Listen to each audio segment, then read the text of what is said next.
thank you so much, Viv, for sharing that with us. And I think what Viv has really shown us is that this is the ethos of the Lean In circles, is about sharing stories and being vulnerable and able to ask for help. And when we share those stories, we make connections and we're able to give each other support. And a few things that I really took from that. So first of all, who uses social media in their business? Who doesn't? Who's on their phone almost 24/7 a day? Yeah. So maybe one of the things we need to do is disconnect a little bit and connect in person. And that's why we're here tonight. And that's why we meet every month, so that you can get the head out of the phone and connect with people and help manage that stress as well. And I don't know about you, but I find that exercise quite chilling and lovely at the same time. But there's simple things like that you can do, and obviously the great floating that Viv offers as well. So next up, we're going to have Ritu and Paula, and have you the mic there for Paula? So Paula Milligan from Lalo, Live a Life Less Ordinary, and Ritu from IT Engage. And it was actually at one of the Lean In circles we got talking about our experiences and our stories. And when we heard Ritu's story, we felt that there was a lot we could all learn from that. So she's done an awful lot in a very short time of business. And we thought, what better platform to put that on than here this evening. So Paula's going to interview Ritu and we'll find out a bit more about it. So I have the privilege tonight of being able to interview the very talented and inspiring Ritu Bhatt. So it's really just to give you a quick synopsis in terms of what she's achieved over the past 2 years. So in just 2 years, she now runs a very successful business called Engage IT. She is the founder and MD of the company. She has a development team in India, a presence in London, and her base of operations is here in Belfast. And without taking away from really where all this success has come from, I am now going to hand over to the lady herself and let her share her story with you. So really, Ritu, just starting from the very beginning, what was the main driver that brought you to wanting to set up your own business? First of all, before saying anything, thank you very much for a fantastic introduction. For a second, I was like, is she talking about me? Absolutely, I am. So, well, if you want me to start from the start, I grew up in India, and growing up, I was like this crazy, geeky kind of a girl who wanted to be a scientist in NASA and go into the space. So always growing up, I made sure that I had the proper grades, everything, because I wanted to go into NASA and go into the space. Moving on, I finished what you call as A-levels here. I finished that, I applied for university, and I took up very specifically electronics engineering, because it seems NASA prefers people with electronics engineering to go into the space. So here I was, all through my plans set up for going into the space. I go into the university, start my electronics engineering degree, and then I go into the 4th year, and that's a placement year.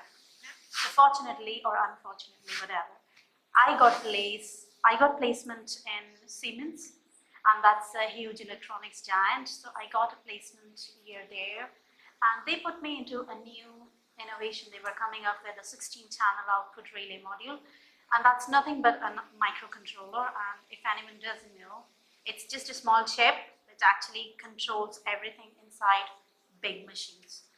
So I was there developing the 16-channel output relay module for Siemens, and therein I was given the task of learning a new programming language, which they used to call, if I'm not wrong, Step 5.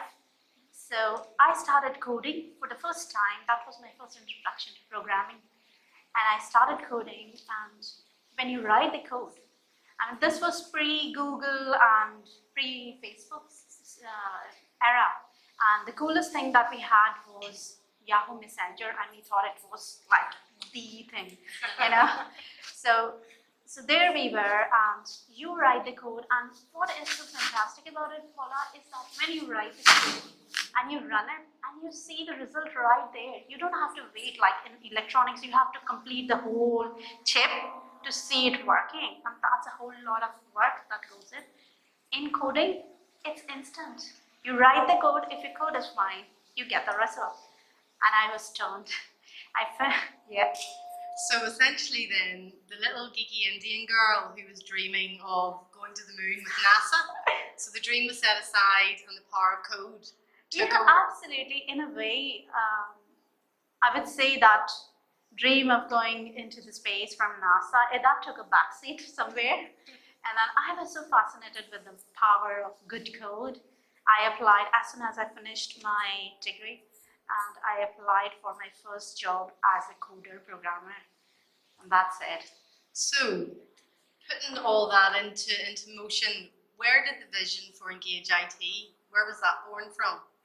Okay, so after I applied for my first programmer, and over the years, I have 16 years of experience, so I got to work in many multinational corporates, banks, and even public sector in Northern Ireland.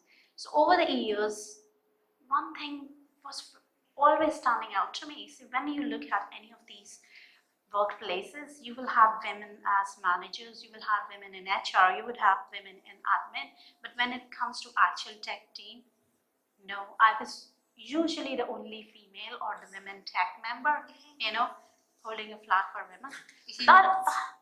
And I couldn't understand why, because coding is all about logic, and seriously, I think we women are much more logical than men at administration. Great. Yeah. So Heard this here. yeah, no, seriously. So I never understood why there was that glaring gap in the tech industry. And then I found out that actually the gender gap is hooping around, I think, 12 or 15%. So that's a huge issue. So then in 2012, I went into maternity, and I was off work, and well, that kind of gave me a chance to actually weigh my options, whether I want to go back to a well-paying corporate job or whether I want to do something about which I always keep thinking and which I always wanted to do something. I mean, I was part of charity committees and everything in the corporate world, but then they are huge corporates. There's only so much you can do. Like, even if you suggest, it takes months for them to actually implement, and then it's not actually what you were thinking. Like, I'll give you a very small example. Most of the times I was in the interviewing panel, and supposing you have a male and a woman who are on par. So we send our recommendations back, and most of the time it was the man who joins the tech team. So why, you know? So, and even now when you talk to someone and you're talking about you have a tech issue and you have called someone, they would be expecting in their mind that, yeah, that will be a guy coming in his jeans and t-shirt, looking at your tech issues and resolving it. Why not women? So very frustrating. Yeah, it is very frustrating. And I think so, if we sort of, a real driving force behind your vision was the fact that that gender balance needed to be corrected for all the right reasons, but also it was about bringing an affordable, flexible solution to the marketplace as well. So tell the audience a wee bit about that. Yes.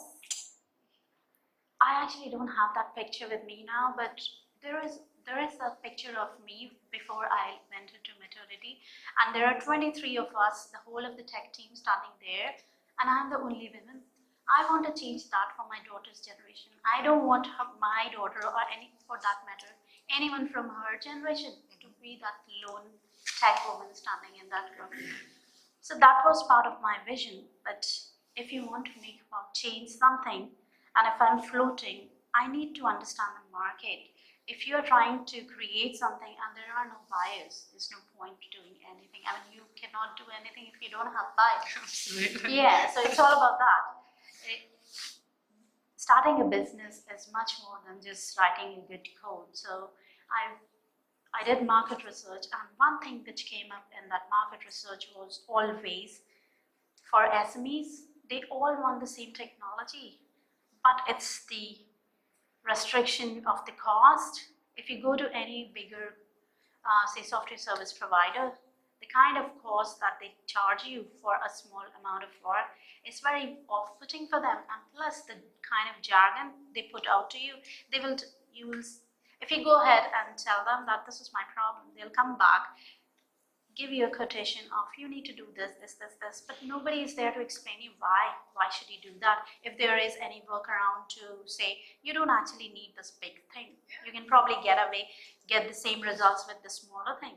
So there was definitely a market gap as far as the sole traders, the startups and the SMEs were concerned. They all wanted the same technology and they could benefit so much.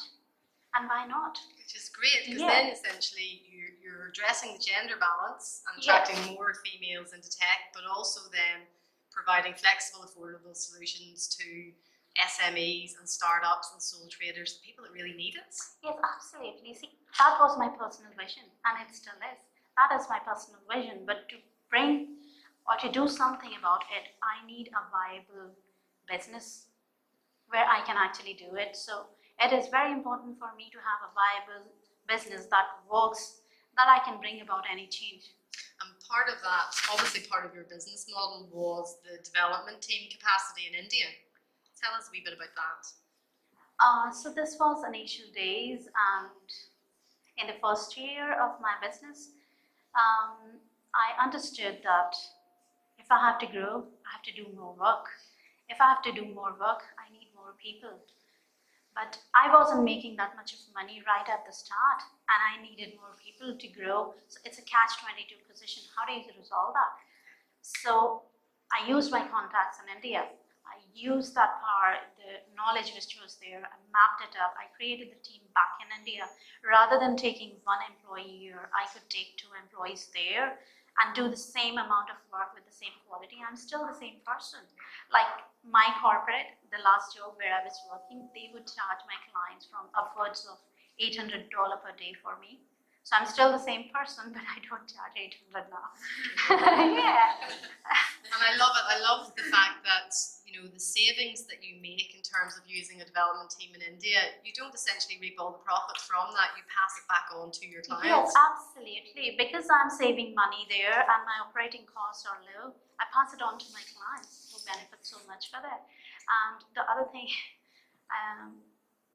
I don't know whether I should say it or not, but in the first year of my business, because I wanted to grow, I had this very strong desire to grow my business. In the first year, to grow my business, I recruited the people, and obviously when you have employees, you have to pay them. You cannot tell them, no, I can't pay you on January and then February I'll pay you. You can't do that. So you have to have that cash flow going in. Yeah. And I was so scared at all the time that I was on salary, sacrificed myself the whole of the first year. I didn't get paid myself, but I was paying my employees, and my team was growing through the year. I started with first 2 employees, recruiting first 2 employees, and then I went on, and by end of the year, I had around 6 employees, and I was still not getting paid for myself. Which, you know, it's just it's so visionary and it's so brave. So moving on from being brave, what is the biggest mistake you've made so far in growing Engage IT? I don't know, but I will tell you something which, and you can judge whether it was a mistake or not. But I was doing this tech presentation for my client in London. I was with my client doing a tech presentation, and it was a big media event. There was BBC, CNBC, Bloomberg, and Sony, Spotify. Everyone from the media was there, and I did the tech presentation, Q&A, and it all went well. And then you go out and you chit chat with people. And so I was approached by this suit, I will just say suit, and he came up to me and he got talking to me, and then he said, okay, you take a lot of pride over the conversation. He just mentioned that you take a lot of pride in what you do, and I told him, well, I would not trust anyone who doesn't. So it went on, and we come back to Belfast, and after a few weeks, I got an email inviting me for one of the conferences. Although the agenda wasn't very clear, but I said, okay, fine, let's see what they have to say. So we started the conference, and then they dropped a bombshell in the conference. They offered me 100K. £100,000. Yeah, they offered me 100K investment in iEngage IT, and in return for that, he asked for a share of my business, which is standard. And I wasn't ready for it, although I was working towards that, because everyone, when you are a startup, you have a strong push. I was in a startup accelerator, and I had a strong push to raise investment. So I was all doing every right thing which was told to me to raise investment. But when it came to me, I found that I wasn't ready for sharing the part of my company with them. And I thought for 100K, the amount of share they were asking was pretty high. So I was like, no. But then they said, okay, go ahead, talk to everyone and come back, take your time and come back. So I went and told everyone. And everyone said they can't believe I was still thinking, and they couldn't understand. But what I was thinking was that about my vision, right? Now it's my company. I am free and independent to take my decisions. When I have a situation where I have a man and a woman who are on par, I go for the women. Because, all through these years, there is such a less representation of women in tech that their contributions are lost because there is no one to highlight it. So in my company, in a small way, I'm making that change. Every time I have an opportunity to select between a man and a woman, I select a woman because they will do the same thing, maybe better. I might be biased in that, but yeah, that's my thinking. So I do it my way. The other thing is my clients. I have designed the system which is being used by BBC, CNBC, Bloomberg, and you have these big clients. I have big clients. And then I go ahead, and the same team which delivers the system for BBC delivers a £300 website for a sole trader. Yeah. So the sole trader has access. I've given sole traders the same kind of access to the same team which is delivering things for BBC. Yeah. So that's part of my vision, right? Yeah. That's part of my journey, and that's very important to me. But if I accept that 100K, you lose that. Yeah, I lose part of my business, and it's not just part of my business. I lose part of my vision of doing something about gender balance, because then it's a direct push it's all about money. It's all about hitting those targets, and you can't actually stick to your vision. So I thought about it long and hard, and everyone around me told me there was no reason for me to think, and they couldn't understand what I was thinking. They just told me, go ahead and say yes. Yeah. And that's what you have been working for. And actually, I was doing that. And I was on salary sacrifice. Even my family thought I am a fool because I've been on salary sacrifice the whole year. I've worked day, night, late nights, early mornings, managing my offshore team, and then the timelines here. And then I had just landed towards the same time a new client in Barcelona. So I was managing different timelines, late nights, all the crap which comes with running a business. And there I had someone ready to give me that. And I went ahead and I said no, because I couldn't be dishonest to my own vision. I worked so hard for that vision, I couldn't give it up. Which I really admire. So I gave that up, and that was last year. So after refusing that, I had added four new foreign clients, if you say like that. And my team has grown to doubled in the past 1 year. So I'm growing. So essentially that £100,000 investment, which you can imagine from any business owner, entrepreneur, is incredibly attractive, particularly when you're on salary sacrifice. Yeah. To have the kahunas to essentially say no. Yeah. But I think the biggest mistake Ritu felt was that it was push down that route, thinking that's your only route, when essentially now you've recovered that in organic growth? Yeah, absolutely. And I'm getting paid as well. Happy days.